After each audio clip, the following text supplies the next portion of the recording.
Assalamualaikum warahmatullahi wabarakatuh. Perkenalkan, nama saya Roni dari Universitas Muhammad Budi, program studi akuntansi. Saya akan menyampaikan salah satu mata kuliah yang saya ampuh, yaitu akuntansi keuangan daerah. Mata kuliah akuntansi keuangan daerah merupakan salah satu mata kuliah yang sangat penting dalam program studi akuntansi atau manajemen keuangan, khususnya bagi mahasiswa yang tertarik pada sektor politik dan pemerintahan. Mata kuliah ini membekali mahasiswa dengan memahami dan mendalami mengenai prinsip standar dan praktik akuntansi yang diterapkan pada entitas pemerintah daerah di Indonesia. Adapun jumlah SKS-nya adalah 3. Adapun untuk capaian pembelajaran lulusan, yang pertama menunjukkan sikap bertanggung jawab atas pekerjaan di bidang akuntansi dan keuangan daerah, mampu menerapkan prinsip-prinsip etika dalam profesi akuntansi dan keuangan, menguasai konsep teoritis akuntansi secara mendalam, minimal meliputi kerangka dasar penyajian dan penyusunan laporan keuangan daerah, mampu menerapkan pemikiran logis, kritis, sistematis, dan inovatif dalam konteks penerapan keilmuan akuntansi dengan dukungan teknologi informasi yang ada. Berikutnya, mahasiswa diharapkan mampu mengkombinasikan kompetensi teknikal dan keahlian profesional untuk menyelesaikan penugasan kerja, mampu mempresentasikan informasi dan mengungkapkan ide dengan jelas, baik secara lisan maupun tertulis, kepada pemangku kepentingan, khususnya bagi pemerintah daerah. Yang terakhir, mampu menyusun, menganalisis, dan menginterpretasikan laporan keuangan entitas tersendiri dengan mengaplikasikan prinsip akuntansi atas transaksi sesuai dengan standar akuntansi keuangan pemerintah yang berlaku, yaitu standar akuntansi pemerintah atau SAP. Adapun untuk materi pembelajaran yang akan saya sampaikan ada 16 pertemuan. Pertemuan pertama kita akan bahas tentang dasar hukum, pengertian dan prinsip keuangan daerah. Kemudian pengelolaan keuangan daerah, siklus pengelolaan keuangan daerah, asas umum PKD, pengertian APBD, asas umum APBD, serta struktur ringkas APBD, dan contoh keuangan pemerintah daerah, serta silfa. Kemudian untuk pertemuan yang ketujuh adalah ujian tengah semester. Setelah ujian tengah semester ada pertemuan berikutnya, yaitu pertemuan 10, yaitu tahap-tahap dalam siklus akuntansi. Pertemuan 11 ada akuntansi satuan kerja perangkat daerah atau SKPD, ada akuntansi pejabat pengelola keuangan daerah atau PPKD, kemudian metode pencatatan akuntansi keuangan daerah, akuntansi dan pelaporan keuangan pemerintah. Kemudian macam-macam dan bentuk pelaporan keuangan daerah, serta untuk pertemuan terakhir adalah persamaan akuntansi dan rekening buku besar, serta diakhiri dengan ujian akhir semester. Adapun untuk sistem pembelajaran ada 2, yaitu dengan online dan offline. Sedangkan untuk metode pembelajaran, kami menggunakan metode ceramah dan diskusi. Untuk sistem penilaian, ini ada beberapa kriteria penilaian. Yang pertama, penilaian mengenai presensi, yaitu 10%, sikap 10%, tugas 15%, UTS 25%, serta UAS 40%. Demikian untuk sistem penilaian yang sudah kami rancang, sehingga totalnya adalah 100%. Adapun untuk contoh pembelajaran yang sudah kami lakukan adalah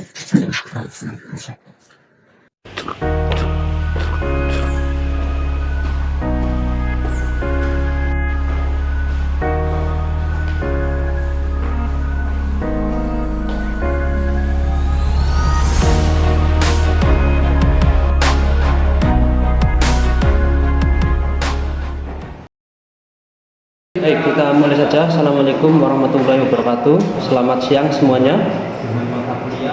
Pada kesempatan yang baik ini kita akan melakukan perkuliahan dengan mata kuliah akuntansi keuangan daerah.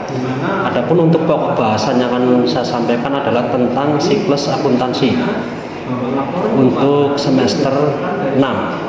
Nah, untuk capaian pembelajaran lulusan menunjukkan sikap bertanggung jawab dalam menerapkan prinsip-prinsip akuntabilitas dan transparansi khususnya dalam pengelolaan keuangan daerah.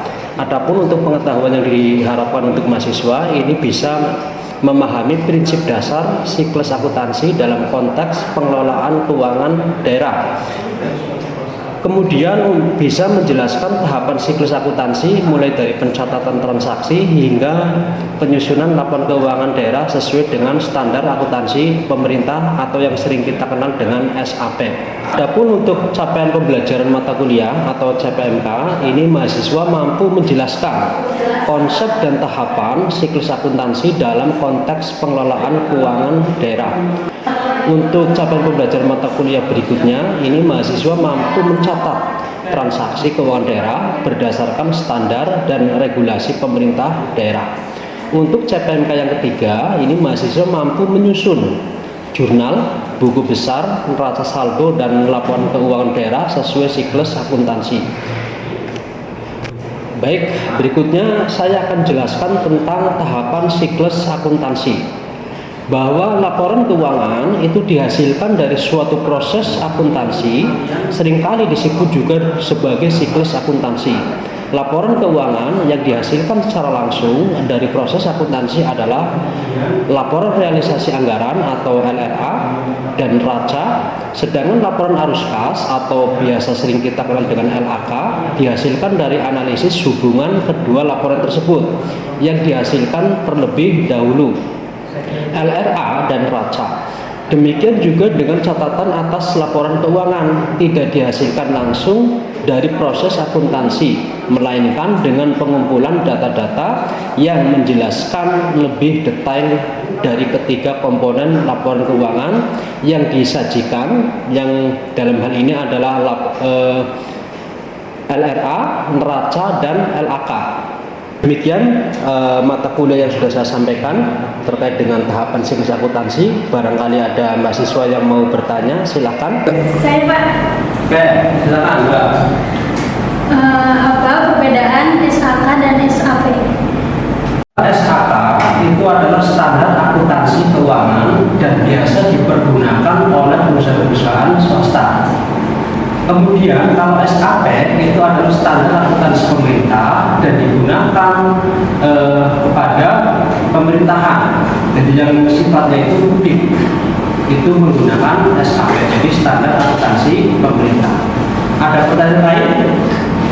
Assalamualaikum warahmatullahi wabarakatuh. Waalaikumsalam warahmatullahi wabarakatuh. Baik, kita mulai saja. Assalamualaikum warahmatullahi wabarakatuh. Selamat malam semuanya. Pada kesempatan malam hari ini kita akan melakukan perkuliahan yaitu dengan cara online. Nah, teman-teman semuanya, kita akan langsung saja melanjutkan materi akuntansi keuangan daerah.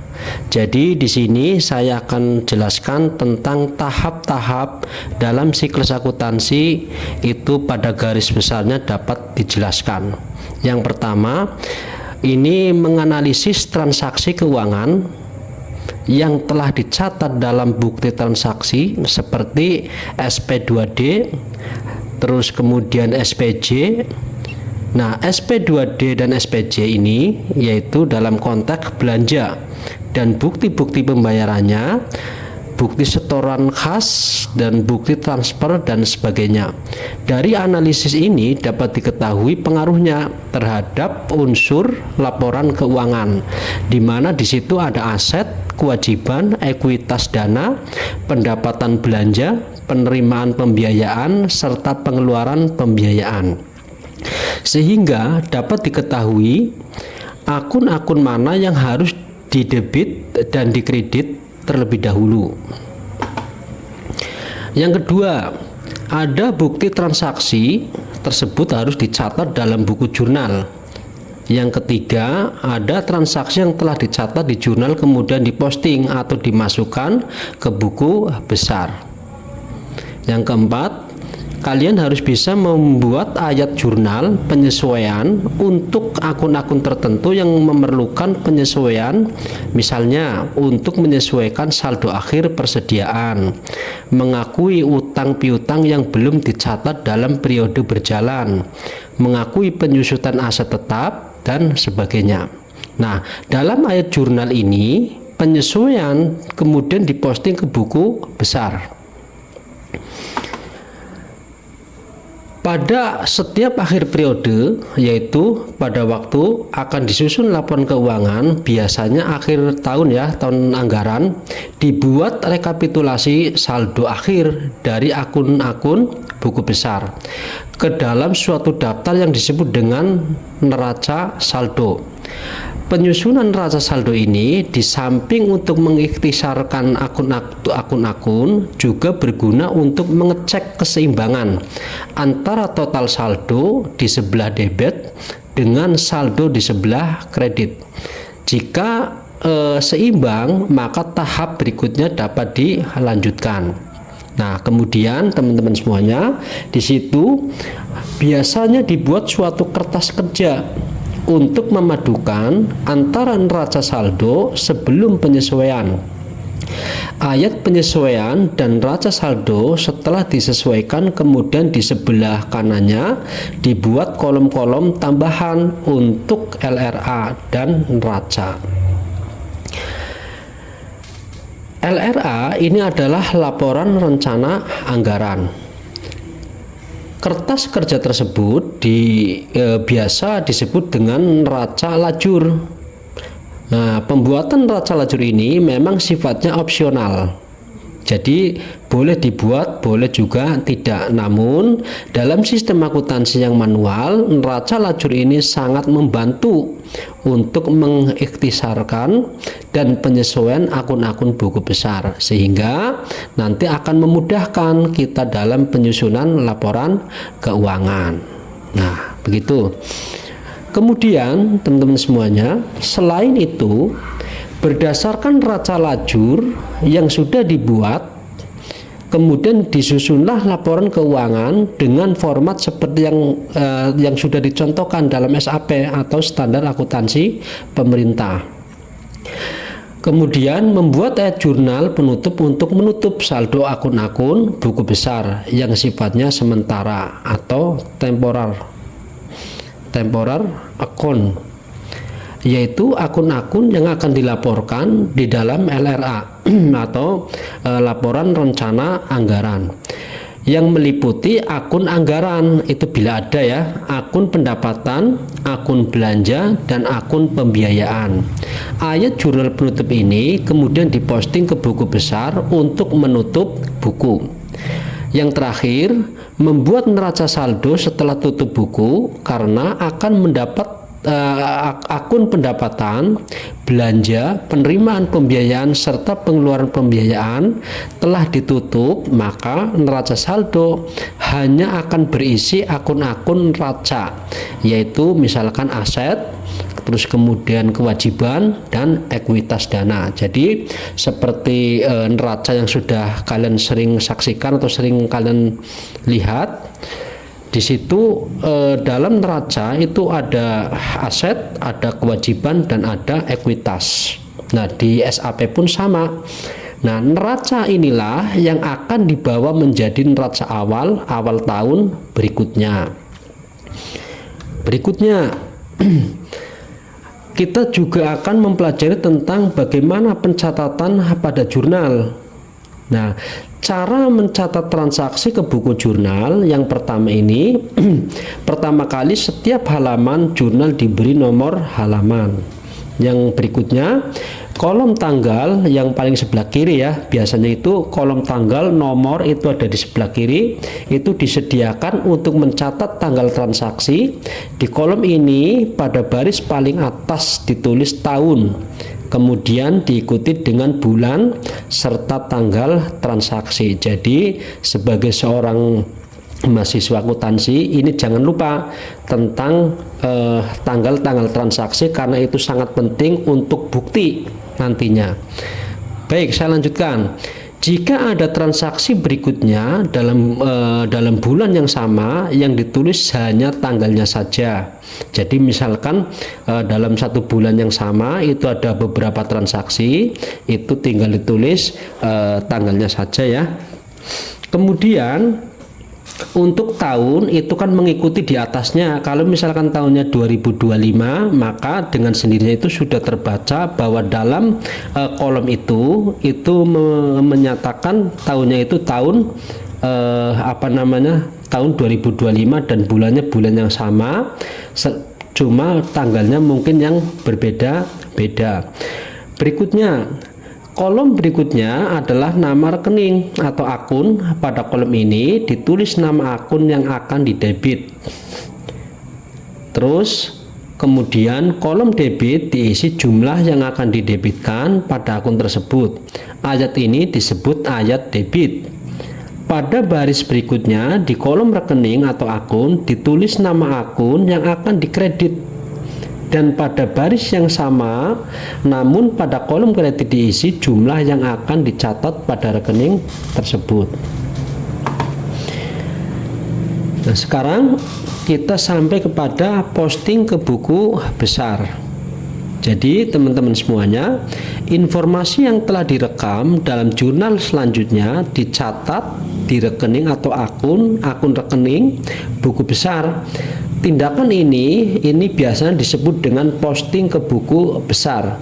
Untuk apa? Untuk melakukan posting harus disediakan akun atau rekening buku besar yang diperlukan, dan rekening tersebut diberi kode sesuai pedoman yang ditetapkan oleh kepala daerah melalui peraturan kepala daerah. Jadi teman-teman semuanya harus sering update tentang peraturan-peraturan daerah, khususnya tentang pencatatan keuangan.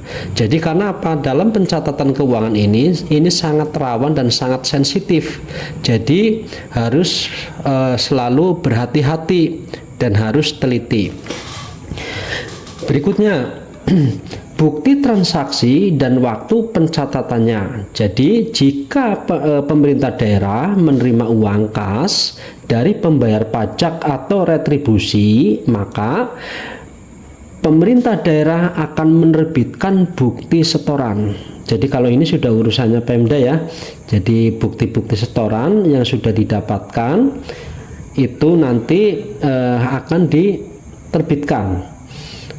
Jika pemerintah daerah menerima transfer dari pemerintah pusat atau pemerintah pusat dan negara ya, di samping uangnya masuk ke rekening kas daerah atau kasda di bank yang ditunjuk oleh kepala daerah, pemerintah daerah juga menerima bukti transfer atau nota kredit dari bank. Jadi itu merupakan bukti yang disebut merupakan dokumen penerimaan. Jika Pemda atau pemerintah daerah akan mengeluarkan uang dari kas daerah, ada prosedur yang harus dilalui. Kuasa bendahara umum daerah akan menerbitkan surat perintah pencairan dana atau SP 2D. Nah, berdasarkan surat perintah membayar yang diterbitkan oleh SKPD pengguna anggarannya. Jadi SKPD ini pengguna anggaran ya. Nah, SP 2D hakikatnya adalah perintah dari bendahara umum daerah atau kuasa BUD. BUD itu bendahara umum daerah untuk mentransfer uang dari rekening BUD di bank ke rekening bendahara pengeluaran atau kepada rekanan. Nah, itu. Berikutnya menyesuaikan saldo rekening buku besar pada akhir tahun. Dasar pengakuan pendapatan dan belanja menyesuaikan akun. Nah, dasar pengakuan pendapatan dan belanja ini menurut dasar kas, pendapatan dan belanja diakui atau dicatat dan dilaporkan dalam laporan realisasi anggaran atau LRA. Nah, pada tahun dibayar dari kas daerah dan pendapatan diakui pada tahun uangnya diterima. Berarti ini basicnya basic kas ya. Jadi kalau yang sekarang itu rata-rata menggunakan basic accrual. Kalau basic kas ini berarti pengakuannya itu ketika uangnya itu diterima. Jadi pembelanjaan, pengeluaran ataupun pendapatan itu bisa dicatat ketika uangnya itu memang sudah diterima atau sudah dikeluarkan. Nah, itu baru ada catatan. Nah, ini yang sering kita sebut dengan basic kas ya.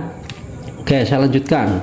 Tetapi di sini ada menurut dasar accrual, belanja diakui pada tahun terjadinya tanpa melihat kapan itu dibayar, dan pendapatan diakui pada tahun diperolehannya tanpa memperhatikan tahun kapan uang diterima oleh kasda. Jadi itu ada pembeda antara antara dasar accrual dan dasar kas. Jadi ini ada bedanya.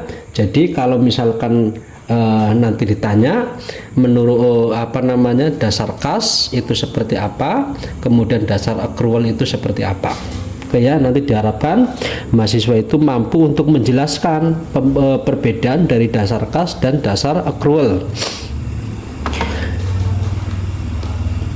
Berikutnya, pada PSAP nomor 1 mengatakan basis akuntansi yang digunakan dalam laporan keuangan pemerintah yaitu basis kas untuk pengakuan pendapatan, belanja, transfer dan pembiayaan, dan basis accrual untuk pengakuan aset, kewajiban dan ekuitas dana.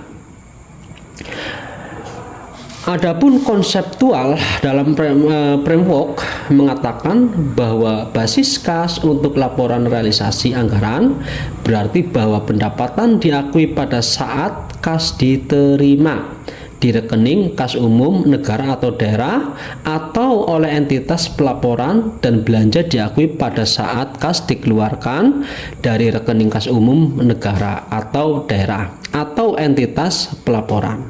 Nah, itu ya. Jadi di situ kita perlu tahu bahwa pemerintah daerah itu mungkin bisa kabupaten kota, bisa provinsi, itu masuk dalam pemerintah daerah. Dan kalau misalkan pusat itu biasanya negara ya. Kalau pusat itu pemerintah pusat itu negara. Oke. Setelah jurnal diposting ke rekening buku besar, kadangkala itu saldo rekening buku besar belum mencerminkan keadaan yang sebenarnya yang disebabkan oleh beberapa faktor. Misalnya karena adanya informasi yang belum dicatat, karena agar akun atau rekening buku besar dan saldonya dapat digunakan sebagai dasar penyusunan laporan keuangan, maka perlu diadakan penyesuaian terhadap apa? Terhadap akun melalui pembuatan ayat jurnal, penyesuaian, dan selanjutnya diposting ke akun yang bersangkutan. Oke, saya lanjutkan. Bagaimana cara kita itu menyusun neraca saldo? Jadi kita perlu tahu bahwa neraca saldo ini merupakan rekapitulasi dari saldo seluruh akun buku besar. Ya, perlu dipahami ya ini para mahasiswa. Nah, kegunaan neraca saldo ini teman-teman semuanya diantaranya adalah untuk mengurangi tingkat kesalahan dalam posting ke buku besar. Nah, neraca saldo adalah sebuah daftar yang memuat nama rekening buku besar atau akun dan saldonya masing-masing pada tanggal tertentu. Nah, neraca saldo yang sudah benar juga dapat mempermudah penyusunan laporan keuangan. Oke. Cukup jelas ya ini ya.